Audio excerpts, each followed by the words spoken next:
Guys, ನಿಮಗೆ ಗೊತ್ತಾ, ನಮ್ಮ ದಾವಣಗೆರೆಯ ಸುತ್ತಮುತ್ತ ಮಕ್ಕಳನ್ನ ಕರ್ಕೊಂಡು ಒನ್ ಡೇ ಟ್ರಿಪ್ ಅಥವಾ ಪಿಕ್ನಿಕ್ ಹೋಗ್ಬೇಕು ಅಂತ ಅನ್ಕೊಂಡ್ರೆ ನಾವ್ ಇಲ್ಲಿಗೆ ಬರ್ಬೋದು. ತುಂಬಾ ಚೆನ್ನಾಗಿರುವಂತ ಪ್ಲೇಸ್. ಇವಾಗ ಬೇರೆ ಕಡೆ ಎಲ್ಲ ಹೋಲಿಸಿದ್ರೆ ತುಂಬಾ ಅಮೌಂಟ್ ಎಲ್ಲ ಡಿಮ್ಯಾಂಡ್ ಇರುತ್ತೆ. ಇಲ್ಲಿ ಮಾತ್ರ ಫ್ರೀ ಮತ್ತೆ ಮಧ್ಯಾಹ್ನದ ಊಟದ ವ್ಯವಸ್ಥೆನೂ ಸಹ ಇದೆ. ನಮ್ಮ ಹಳ್ಳಿ ಸೊಗಡನ್ನ ನೆನಪಿಸುವಂತ ಒಂದು ಪ್ಲೇಸ್. ಅಷ್ಟೇ ಅಲ್ಲ, ನಮ್ಮ ಜನ ಹಿಂದೆ ಹೇಗಿದ್ರು ಅನ್ನುವ ಕಲಾಕೃತಿಗಳು ತುಂಬಾ ಚೆನ್ನಾಗಿದಾವೆ.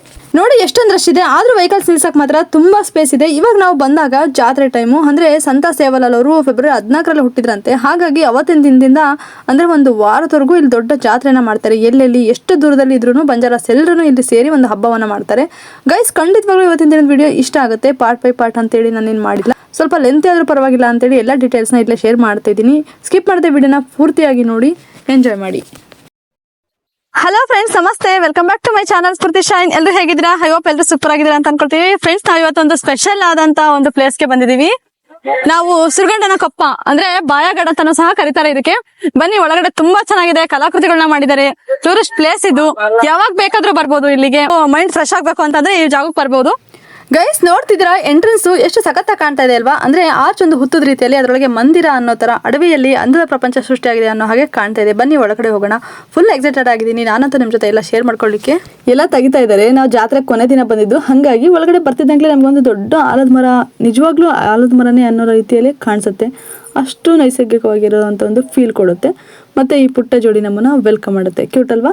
ನಾವು ಇವಾಗ ಬಂಜಾರರ ದೇವಗುರು ಆಗಿರುವಂತಹ ಸಂತ ಸೇವಾಲಾಲ್ ಅವರ ಹುಟ್ಟೂರಿಗೆ ಬಂದಿದ್ದೀವಿ. ಇದು ದಾವಣಗೆರೆಯಿಂದ ಸುಮಾರು 70 ಕಿಲೋಮೀಟರ್ ಇದೆ. ತುಂಬ ಚೆನ್ನಾಗಿರೋಂಥ ಪ್ಲೇಸು. ಫ್ರೆಂಡ್ಸ್ ಆ್ಯಂಡ್ ಫ್ಯಾಮಿಲಿ ಕರ್ಕೊಂಡು ಬಂದರೆ ಆರಾಮಾಗಿ ಒನ್ ಡೇ ಟೈಮ್ ಸ್ಪೆಂಡ್ ಮಾಡಲಿಕ್ಕೆ ತುಂಬ ಚೆನ್ನಾಗಿರೋಂಥ ಪ್ಲೇಸು. ಮಕ್ಕಳಿಗಂತೂ ತುಂಬ ಖುಷಿ ಕೊಡುತ್ತೆ. ನೋಡ್ತಾ ಇದ್ದೀವಿ, ನಾವು ಒಳಗಡೆ ಬರ್ತಿದ್ದಂಗ್ಲೇ ಎಷ್ಟು ಕಲರ್ಫುಲ್ ಆಗಿ ಬಟ್ಟೆಗಳಿಂದ ಡೆಕೋರೇಷನ್ ಎಲ್ಲ ಮಾಡಿದ್ದಾರೆ. ಇವಾಗ ಜಾತ್ರೆ ಇರೋದ್ರಿಂದ ಈ ಥರ ಎಲ್ಲ ಮಾಡಿದ್ದಾರೆ. ಇವಾಗೆಲ್ಲ ತೆಗಿತಾ ಇದ್ದಾರೆ. ಹಾಗೆ ಬಂಜಾರರು ಅಂದರೆ ಲಂಬಾಣಿಸ್ ಅಂತ ಹೇಳ್ತೀವಲ್ವಾ, ಇವರು ಯಾಕೆ ಯಾವಾಗಲೂ ಊರಿನ ಹೊರಗೆ ತಾಂಡಗಳ ರೀತಿಯಲ್ಲಿ ಮಾಡಿಕೊಂಡು ಇರ್ತಾರೆ ಅನ್ನೋ ಕುತೂಹಲ ಎಲ್ರಿಗೂ ಇದ್ದೇ ಇರುತ್ತೆ ಅಲ್ವಾ?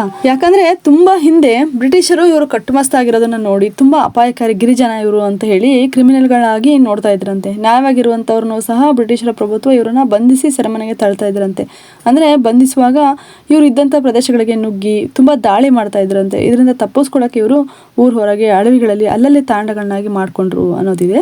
ಲಂಬಾಣಿಸ್ ಅಷ್ಟೇ ಅಲ್ಲದೆ ಬ್ರಿಟಿಷರ ದೌರ್ಜನ್ಯದಿಂದ ಬೇರೆ ಸಮುದಾಯದವರು ಸಹ ಅಲೆಮಾರಿಗಳಂತೆ ಜೀವನ ನಡೆಸ್ತಾ ಇದ್ದಾರೆ ಇವತ್ತಿಗೂ ಸಹ. ಇವರ ಪೂರ್ವಜರು ಹಾಕಿಕೊಟ್ಟಂತಹ ಬುನಾದಿ ಇವರ ಸಂಸ್ಕೃತಿಯ ಒಂದು ಅವಿಭಾಜ್ಯ ಅಂಗ. ಹಾಗಾಗಿ ಇವರ ಪ್ರತಿಯೊಂದು ಆಚಾರ ವಿಚಾರ, ಸಾಹಿತ್ಯ, ಸಂಸ್ಕೃತಿ, ಊಟ ಉಪಚಾರಗಳು, ಮದುವೆ ಪ್ರತಿಯೊಂದು ಸಹ ವಿಭಿನ್ನವಾಗಿರುತ್ತೆ. ಅಮ್ಮ, ಇದು ಮಾರಿಯಮ್ಮ ದೇವ್ರ? ಏನ್ ಇವಾಗ ಜಾತ್ರೆಗೆ ಯಾವಾಗ್ಲೂ ಬರ್ತೀರಾ ಇಲ್ಲಿಗೆ? ನಿಮ್ ದೇವ್ರ ಇದು? ಏನ್ ಮಾಡ್ತೀರಾ? ಇದು ಏನ್ ಕಟ್ತೀರಾ ನೀವು ಹರಕೆ? ನಾವು ಉಡಕ್ಕೆ ಅಂತ ಕಟ್ತೀವಾ? ನೀವು ಚಿಕ್ಕದು ಕಟ್ತಾ ಇದೀರಲ್ವಾ, ಅದಕ್ಕೆ ಏನ್ ಕಟ್ತೀರಾ ನೀವು? ಹೇಳ್ಬಾರ್ದ ಅದನ್ನ. ಹೌದಾ? ಅಂದ್ರೆ ಕಾಣಿಕೆನಾ? ನಾವು ನೋಡ್ತಿರೋಂಥ ದೇವಸ್ಥಾನ ಮರಿಯಮ್ಮ ದೇವಿ ದೇವಸ್ಥಾನ. ಸಂತ ಸೇವಾಲಾಲ್ ಅವರು ಮರಿಯಮ್ಮ ದೇವಿಯ ಭಕ್ತರಾಗಿದ್ರು. ಅಂದ್ರೆ ಭೀಮಾನಾಯಕ್ ಮತ್ತೆ ಧರ್ಮಿಣಿ ಮಾತೆ ಅವರಿಗೆ 12 ವರ್ಷ ಆದ್ರೂ ಮಕ್ಕಳಾಗಿರ್ಲಿಲ್ಲ. ಮರಿಯಮ್ಮ ದೇವಿಯನ್ನ ಬೇಡ್ಕೊಂಡ್ಮೇಲೆ 3 ಜನ ಗಂಡು ಮಕ್ಕಳಲ್ಲಿ ಇವರು 4ನೇವರು ಅಂತ ಹೇಳ್ತಾರೆ. ಸೇವಾಲಾಲ್ ಅವರು ಮರಿಯಮ್ಮ ದೇವಿಯ ಭಕ್ತರಾಗಿದ್ರು ಅಂತ ತಿಳ್ಕೊಂಡ್ರಿ ಅಲ್ವಾ?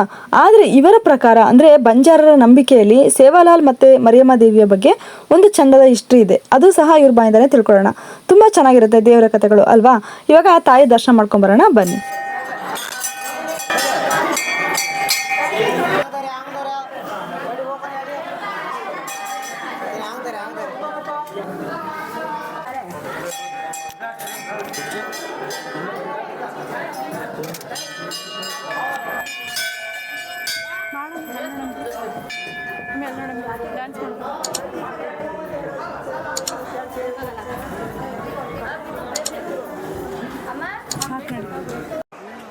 ಫ್ರೆಂಡ್ಸ್, ನಾವಿಲ್ಲಿ ಮಾರಿಯಮ್ಮ ದೇವಸ್ಥಾನದ ಮೇಲಿಂದ ನೋಡಿದ್ರೆ ಈ ತರ ಕಾಣಿಸುತ್ತೆ ವ್ಯೂ ಎಲ್ಲ.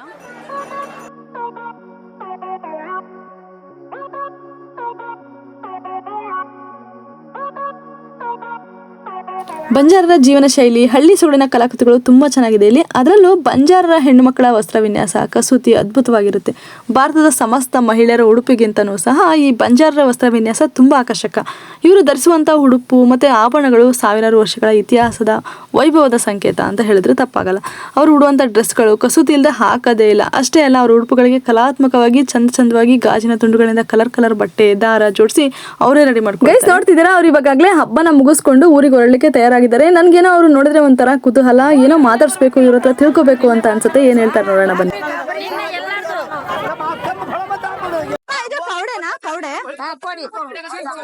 ಇದೆಲ್ಲ ಫುಲ್ ಕಾಸು, ಕಾಸಲ್ಲೇ ಮಾಡಿರ್ತೀರಿ. ಇದೆಲ್ಲ ಬೆಳ್ಳಿ ತಗೊಂಡಿರ್ತೀರಿ. ಬೆಳ್ಳಿಂದು ಅದ, ಅದು ಇದುಡ್ಡು ಅದ, ಚಿಲ್ಲರ್ದು.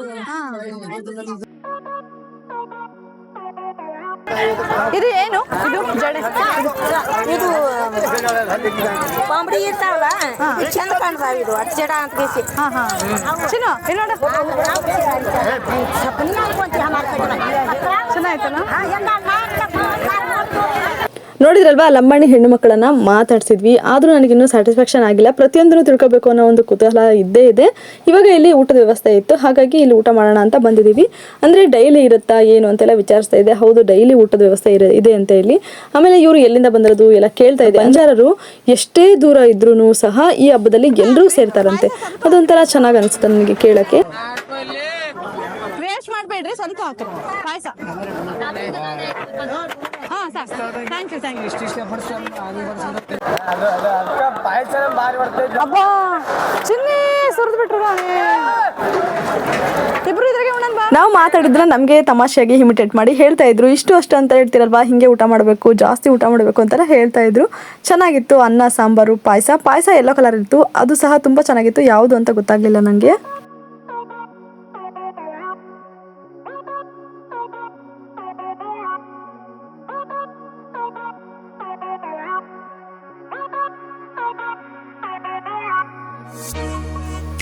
ಗೈಸ್, ನಾವು ಇವಾಗ ಬಂದ್ವಿ ಹಳ್ಳಿ ಸೊಗಡಿನ ಕಲಾಕೃತಿಗಳು. ಅಂದರೆ ಅವರು ಹಿಂದೆ ಹೇಗಿದ್ರು, ಬಂಜಾರರ ಒಂದು ಜೀವನ ಶೈಲಿಯ ಕಲಾಕೃತಿಗಳಿದ್ದಾವೆ. ಬನ್ನಿ ನೋಡ್ಕೊಂಬರೋಣ.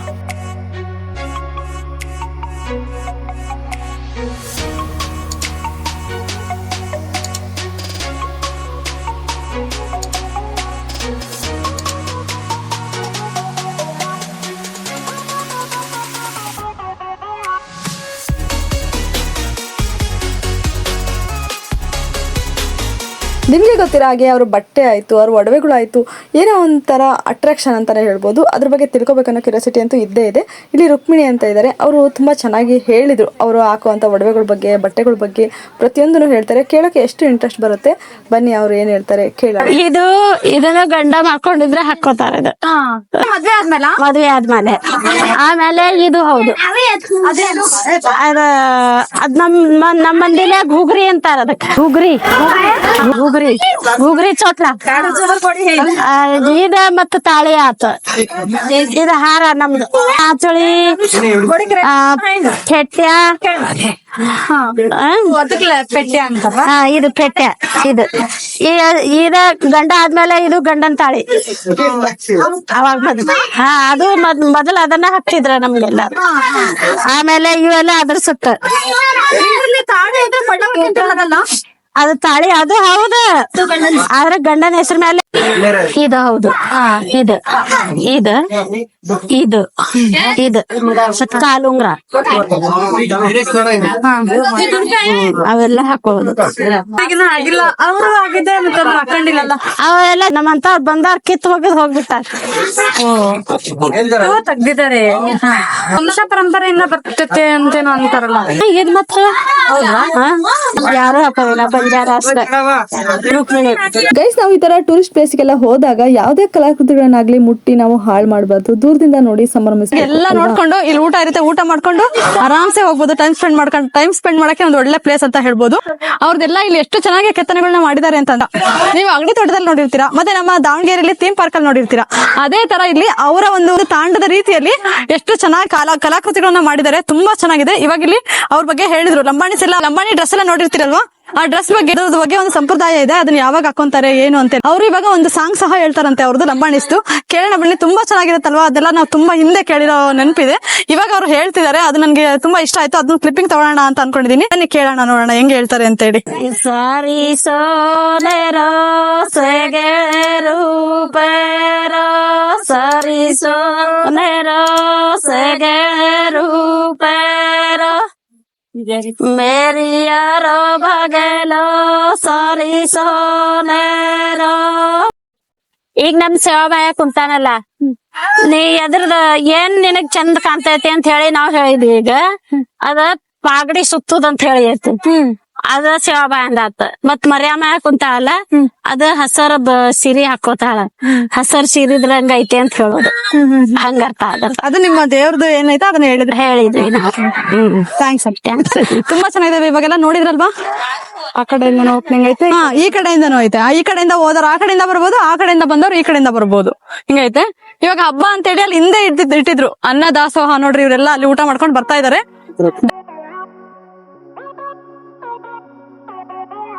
ಇವಾಗ ಅಲ್ಲಿ ಮಣ್ಣಿಂದು ಮನೆ ಬಾಗ್ಲೆಲ್ಲ ನೋಡಿದ್ವಲ್ವಾ ಅದ್ರ ಒಳಗಡೆಯಿಂದ ಬಂದ್ವಿ ಅಂದ್ರೆ ಇಲ್ಲಿ ದೊಡ್ಡ ಪ್ರಪಂಚನೇ ಐತೆ ಚೌಟ್ರಿ ಐತೆ ನೋಡಿ ಇಲ್ಲಿ.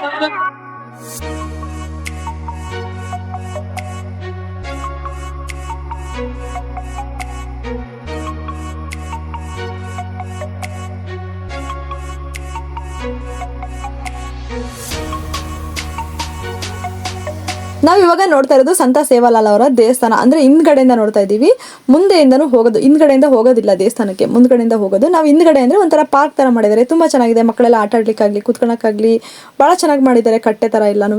ಬನ್ನಿ ಒಂದ್ ರೌಂಡ್ ನೋಡ್ಕೊಂಬರೋಣ. ಚೆನ್ನಾಗಿ ಮಾಡಿದ್ದಾರೆ, ಟೂರಿಸ್ಟ್ ಪ್ಲೇಸ್ ತರ ಚೆನ್ನಾಗಿದೆ.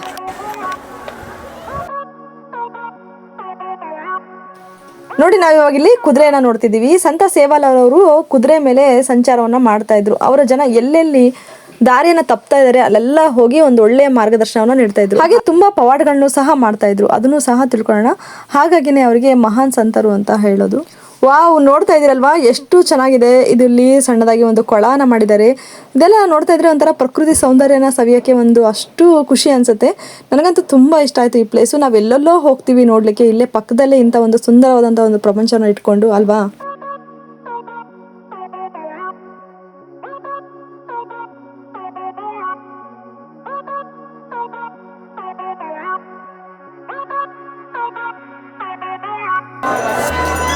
ನೋಡಿ, ಇಲ್ಲಿ ಮಾಲೆಗಳನ್ನೆಲ್ಲ ತೆಗೆದು ಹಾಕ್ತಿದ್ದಾರೆ, ತೆಗೆದು ಹಾಕಿ ಹೋಗ್ತಾರೆ. ಇಲ್ಲಿ ಇದು ಸೇವಾಲಾಲ್ ಅವರ ಪಲ್ಲಕ್ಕಿ, ಇದು ಮಾರಿಯಮ್ಮ ದೇವಿಯ ಪಲ್ಲಕ್ಕಿ.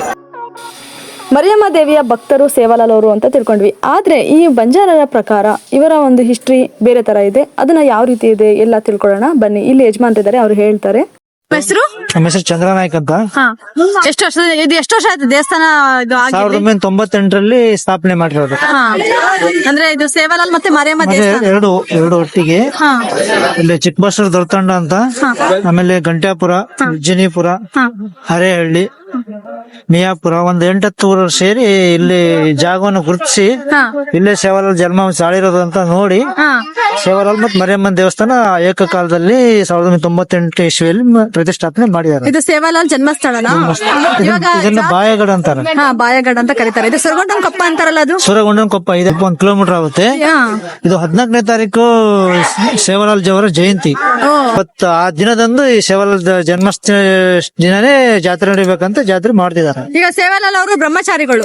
ಬ್ರಹ್ಮಚಾರಿ. ಅದನ್ನ ತಾಯಿ ಮರಿಯಮ್ಮ ದೇವಿ ಅವರು ಅದನ್ನ ಒಲ್ಮೆ ಮಾಡ್ಕೊಂಡು ನಾನ್ ಮದುವೆ ಮಾಡ್ಕೋಬೇಕಂತ ಬಹಳ ಆಸಕ್ತಿಯಿಂದ ಇದು ಮಾಡಿರುವ ಸೇವಾಲಾಲ್ ಬ್ರಹ್ಮಚಾರಿಯಾಗಿ ಅವ್ರ ತಂದೆ ತಾಯಿನ ಗೊತ್ತಿಲ್ದಲೇ ಒಂದು ಬೇವಿನ ಕಟ್ಟೆಯಲ್ಲಿ ಬೇವಿನ ಸೊಪ್ಪನ್ನು ಒದಿಸಿ ಸೇವಾಲಾಲ್ ಇದನ್ನೇ ಒಯ್ದಿರ್ತಾರಂತ ಪರಮಾತ್ಮ ಹತ್ರ ಆತ್ಮನ್ನ. ನಾನು ಅದನ್ನ ನನ್ನ ಹೊರ ಕೊಡು, ನಾನು ಆತನಿಗೆ ಮದುವೆ ಆಗ್ಬೇಕು ಅನ್ನೋದ್ರೊಳಗೆ ಆ ತಾಯಿ ಏನು ಒಂದು ಮಾತನ್ನ ಹೇಳೋಗಿದ್ಲಂತೆ. ನಾನು ಆ ಪರಮಾತ್ಮ ಹತ್ರ ಹೋಗ್ಬರೋ ತನಕ ಅವನ್ ಅಸ್ಥಿ ಯಾರು ಮುಟ್ಟಬಾರ್ದು. ಅದನ್ನ ಈಗ ಮತ್ತೆ ಯಾರೋ ಬರೋ ಜನ ಎಲ್ಲ ನಿನ್ ಮಗ ಏನೋ ಆಗಿ ಕಟ್ಟೆ ಮೇಲೆ ಮಲಗಿದಾನೆ ಅಂತ ತಾಯಿಗೆ ಹೋಗಿ ಹೇಳ್ಬಿಡ್ತಾರೆ. ಅವಾಗ ತಾಯಿ ಬಂದು ಸ್ಪರ್ಶ ಮಾಡ್ಬಿಡ್ತಾವ. ಮುಟ್ಬಾರ್ದಿತ್ತು. ಅವಾಗ ಅದು ಹೋಗಿ ದಸ್ತ ಅಲ್ಲ, ಈಗ ಆತ್ಮನೇ ಬೇರೆ ಆಗ್ಬಿಡ್ತು. ಪೂರೈಸ್ಲಿಲ್ಲ. ಅವಾಗ ವಾಪಸ್ ನೀನ್ ಬಂದಿದ್ದ ಕಾರ್ಯ ಆಗಿಲ್ಲ ಮಗಳೇ ಅಂತ ಪರಮಾತ್ಮ ಆಕಿ ಹೊರ ಕೊಳ್ಳಿಲ್ಲ. ಅಲ್ಲಿಂದಲೂ ಬ್ರಹ್ಮಚಾರಿಯಾಗಿ ನೀನ್ ನನ್ನ ಜೊತೆನೆ ಇರ್ಬೇಕು, ನನ್ನ ಹೊರತು ಎಲ್ಲೂ ಹೋಗ್ಬಾರ್ದಂತ ಅವನಿಗೆ ಜೊತೆಯಲ್ಲಿ. ಎಲ್ಲಿ ಸಮಾಧಿ ಮಾಡಿರೋದು? ಎಲ್ಲಿ? ಅದು ಪೌರಗಢ, ಮಹಾರಾಷ್ಟ್ರದಲ್ಲಿ ಇದು ಆಗಿರೋದು ಜನ್ಮಸ್ಥಳ ಅಂತ ಹೇಳಿ. ಇಲ್ಲಿ ದೇವಸ್ಥಾನ ಕಟ್ಟಿರೋದು ಮರಿಯಮ್ಮ ದೇವಸ್ಥಾನ, ಈ ಕಡೆ ಸೇವಾಲಾಲ್. ಮರಿಯಮ್ಮ ಮತ್ತೆ ಸೇವಾಲಾಲ್ ದೇವಸ್ಥಾನ ಇಲ್ಲೇ ಕಟ್ಟಿರೋದು. ಕೆಲವೊಂದು ಪವಾಡಗಳು ನೋಡಿಲ್ಲಲ್ಲ, ಅದನ್ನ ನಾನೇ ಇವನಿಗೆ ನಾನೇ ಸೋಬತ್ ನನ್ ಜೊತೆಗೆ ಇಟ್ಕೋಬೇಕು ಅಂತ ಬಹಳ ಪ್ರಯತ್ನ ಪಟ್ರು ಆಗ್ಲಿಲ್ಲ. ಸೇವಾಲಾಲ್ ಸ್ವಾಮಿಯವರ ಪವಾಡಗಳನ್ನ ನೋಡಿ ಮದ್ವೆ ಆಗ್ಬೇಕು ಅಂತ. ಆಮೇಲೆ ಸೇವಾಲಾಲ್ ಮಣ್ಣಲ್ಲಿ ಹುಗ್ಗಿಯನ್ ಮಾಡಿ ಬಡಿಸಿದಾನೆ. ಮಣ್ಣಲ್ಲಿ ಆಮೇಲೆ ಬಂಡೆಯಲ್ಲಿ ನಂಗಾರಿಯನ್ನು ಮಾಡಿ ಬಾರಿಸಿದ್ದಾರೆ. ಬಂಡೆಯಲ್ಲಿ ಕಲ್ಲು ಬಂಡೆಯಲ್ಲಿ ಕಲ್ಲು ಬಂಡೆಯಲ್ಲಿ ನಗಾರಿಯನ್ನ ಮಾಡಿ ಬಾರಿಸಿದ್ದಾರೆ. ಆಮೇಲೆ ಮುತ್ಕದ ಎಲೆ ನೋಡಿದಿರಲ್ಲ, ಅದ್ರಲ್ಲಿ ನಾವು ನಮ್ ಜಾತಿಯಲ್ಲಿ ನಾವು ಜಾಂಜೆ ಒಯ್ಯಕರೆ ತಟ್ಟೆ ಅಂತ ಹೇಳ್ತೀವಲ್ಲ, ಮುತ್ಕದ ಎಲೆಯಲ್ಲಿ ತಟ್ಟೆ ಬಾರಿಸಿದಾರ. ಅತಿ ಸೌಂದರ್ಯವಾದ ಜಾತಿ ಅಂದ್ರೆ ನಾವು ಬಿಡ್ರಿ, ಮಾರವಾಡಿರಲ್ಲ, ಅವರು ನಾವು ಅಣ್ಣ ತಮ್ಮ ಇದ್ದಂಗೆ. ಅಡವಿ ಎಲ್ಲ ಅಕ್ಕಿ ಪಿಕ್ಕಿ ಆಡ್ಕೊಂತ ಹೋದ್ವಿ. ಒಬ್ಬ ಸಾಧು ಇದನ್ ಕೇಳ್ತಾನೆ, ನಿನಗೆ ಏನ್ ಬೇಕಪ್ಪ ಅಂತ. ಅವ ಮಾರ್ವಾಡಿ ಏನಂತಾನೆ, ನನಗೆ ಈ ಮಣ್ಣಿ ಗುಡ್ಡೆ ಕೊಡ್ಸ್ವಾಮಿ ಅಂತ. ಈ ನಮ್ ಜನಾಂಗ ಏನೈತಲ್ಲ, ಲಂಬಾಣಿ ಜನಾಂಗ, ನನಗೆ ವಜ್ರ ವೈಡೂರ್ಯಗಳನ್ನು ಕೊಡು ಅಂತ ಆಸೆ ಪಡ್ತಾನೆ. ಆದ್ರೆ ಇವನು ವಜ್ರ ವೈಡೂರ್ಯಗಳನ್ನು ಆತು ತತಸ್ತು ಮಗನೇ, ನೀನ್ ಇದನ್ನ ಕಾಪಾಡ್ಕೊ ಅಂತ ಆ ಗುರು ಕೊಡ್ತಾನೆ. ನೀನು ಈ ಮಣ್ಣನ್ನೇ ಒಯ್ಯಪ್ಪ, ಮಣ್ಣಿಂದಲೇ ನೀನ್ ಜೀವನ ಮಾಡು ಅಂತ ಹೇಳ್ತಾನೆ. ಅವಾಗ ಹೋಗ್ತಾ ಅವನ ಮನಿ ಹೋಗೋತ್ತಿಗೆ ವಜ್ರ ವೈಡೂರ್ಯಗಳು ಮಣ್ಣಾಗಿತ್ತಂತೆ. ಮಣ್ಣನ್ನು ಕೊಟ್ಟಿದಂತ ಅದು ವಜ್ರ ಆಗಿತ್ತಂತೆ. ಹಂಗೆ ಈಗ ವಜ್ರ ಕೇಳಿರೋನಿಗೆ ಮಣ್ಣು ಸಿಕ್ಕೈತಿ ಮನೆ ಹೋಗೋತ್ತಿಗೆ. ಮಣ್ಣು ಕೇಳಿರೋನಿಗೆ ವಜ್ರ. ಹಂಗಾಗಿ ಅವರು ಈ ಮಾರ್ವಾಡಿಗಳೆಲ್ಲಾದ್ರ ಅವರು ವಜ್ರ ವೈಡೂರ್ಯಗಳನ್ನ ಮಾರ್ಕೊಂತ ಅದನ್ನ ಮಾರ್ವಾಡಿಸು ಮಣ್ಣು ಕೇಳಿದ್ರು, ಮಣ್ಣು ಅವ್ರಿಗೆ ವಜ್ರ ವೈಡೂರ್ಯ ಸಿಕ್ತು. ನಾವು ಸ್ವಲ್ಪ ಆಸೆ ಅಲ್ಲ, ಆಸೆ ಜಾಸ್ತಿ. ಇದು ಇವರು ಮರವಾಡಿಯರು ಮಣ್ಣು ಕೇಳಿದ್ರಲ್ಲ, ಅವರು ಚಿನ್ನಾಭರಣಗಳು ಆಗಿದಂತೆ. ಹಂಗಾಗಿ ಅವರು ಅಲ್ಲಿಂದ ಇಲ್ಲಿವರೆಗೂ ಚಿನ್ನಾಭರಣಗಳನ್ನ ಮಾಡ್ಕೊಂತ ನಮ್ ಜನಾಂಗದ ಊರುಗಳೆಲ್ಲ ಕಾಡುಗಳೆಲ್ಲ ಬಹಳ ಇದಾವೆ. ಸಿಟಿ ಬಿಟ್ಟು ಊರುಗಳು ಬಿಟ್ಟು ತಾಂಡಗಳು ಆಗಿನ ಗುರುಗಳು ಹೆಂಗದಾರಂದ್ರೆ, ಈಗ ನಾನು ಕೇಳಿದ್ದನ್ನ ಕೊಡು ಅನ್ನೋದಕ್ಕಿಂತ ನೀನ್ ಏನ್ ಕೊಡ್ತೀಯ ಅದನ್ನ ನಾನ್ ತಗೊಳೋದು ತಗೊಂತೀನಿ ಅನ್ನೋದು ಇರ್ಬೇಕು. ಈಗ ಬೇಡ ಅಂತ. ಹಂಗಾಗಿ ಸೇವಾಲಾಲ್ ಇಲ್ಲಿ ಜನ್ಮ ತಾಳಿ, ತಾಯಿ ಹೆಸರು ಧರ್ಮಣಿಯಾಡಿ, ತಂದೆ ಹೆಸರು ಭೀಮಾನಾಯ್ಕ ಅಂತ 4 ಜನ ಅಣ್ಣ ತಮ್ಮನಲ್ಲಿ ಈತನೇ ಕೊನೆಯವನು. ಇವನು ಪವಾಡ ಪುರುಷನಾಗಿ ದನ ಕರುಗಳನ್ನು ಕಾಯ್ಕೊಂತ ಅಲ್ಲೇ ಮಾರಿ ಕೃಷ್ಣನ ಒಂದು ಅವತಾರ ಅನ್ಕೊಲೆ. ಹಂಗೆ ಅವನ್ ದನ ಕರುಗಳನ್ನು ಕಾಯ್ಕೊಂತ ಹೆಂಗ್ ಹೋದ್ನು. ಹೋಗ್ತಾ ಹೋಗ್ತಾ ಹೋಗ್ತಾ ಇವನು ಅಲ್ಲಿ ಮಹಾರಾಷ್ಟ್ರದಲ್ಲಿ ಪೌರಗಳಂತ ಅಲ್ಲಿ ಒಂದಿದೆ, ಇದ್ರಂಗೆ ಇದೆ ಅಲ್ಲೂ. ಅಲ್ಲಿ ಹೋಗಿ ಅವರು ಇದಾಗಿ ಅಂತ್ಯಕ್ರಿಯೆ ಮಾಡ್ಕೊಂಡು ಸಮಾಧಿಯನ್ನ ಮಾಡಿದ್ರು. ನಿಮ್ದು ಯಾವ್ದು ಯಜಮಾನ್ರೆ ಊರು? ನಮ್ದು ದಾವಣಗೆರೆ ಡಿಸ್ಟಿಕ್ ಚನ್ನಗಿರಿ ತಾಲೂಕ್ ಕಶೆಟ್ಟಹಳ್ಳಿ ಅಂತ. ತಾಂಡನಾ? ಅಲ್ಲ, ನಾವು ಊರಿದೆ ತಾಂಡ 2 ಇದೆ. ಅಂದ್ರೆ ನಮ್ದು ಕಶೆಟ್ಟಹಳ್ಳಿ, ನಮ್ ಬೇರೆ ಸಪರೇಟ್ ಇಲ್ಲ, ಊರು ಮತ್ತು ತಾಂಡ ಕೂಡಿನೇ ಇದೆ. ತುಂಬಾ ಧನ್ಯವಾದಗಳು ಯಜಮಾನ್ರೆ, ಚೆನ್ನಾಗಿ ಹೇಳಿದ್ರಿ. ಸೇವಾಲಾಲ್ ಮತ್ತೆ ಮಾರಿಯಮ್ಮ ದೇವಸ್ಥಾನದ ಬಗ್ಗೆ ನಮ್ಗೆ ಇದು ಗೊತ್ತಿರ್ಲಿಲ್ಲ.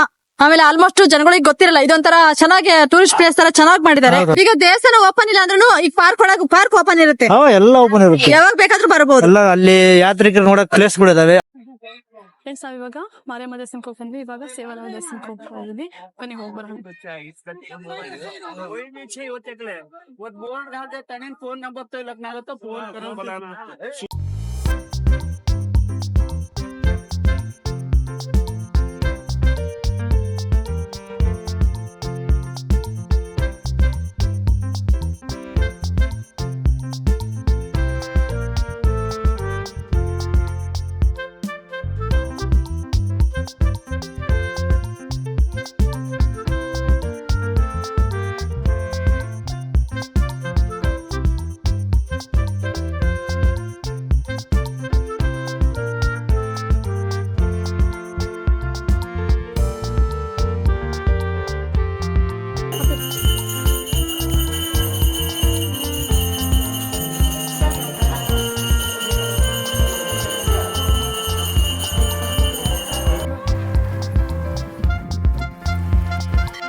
ಪಡ್ರೇರೋ ಸೇಮಾನ್. ನಿಮ್ದು?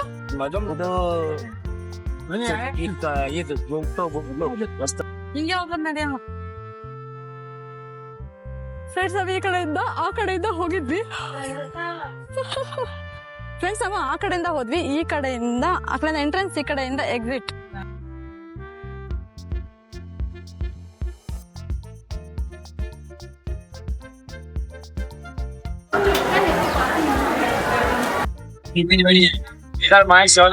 ಫ್ರೆಂಡ್ಸ್ ಅವಾಗ್ಲೇ ಬಂದಿದ್ದು ಆ ಕಡೆಯಿಂದ ಎಂಟ್ರೆನ್ಸ್ಗೆ, ಈ ಕಡೆಯಿಂದ ಎಕ್ಸಿಟ್ ನೋಡಿ ಇವಾಗ.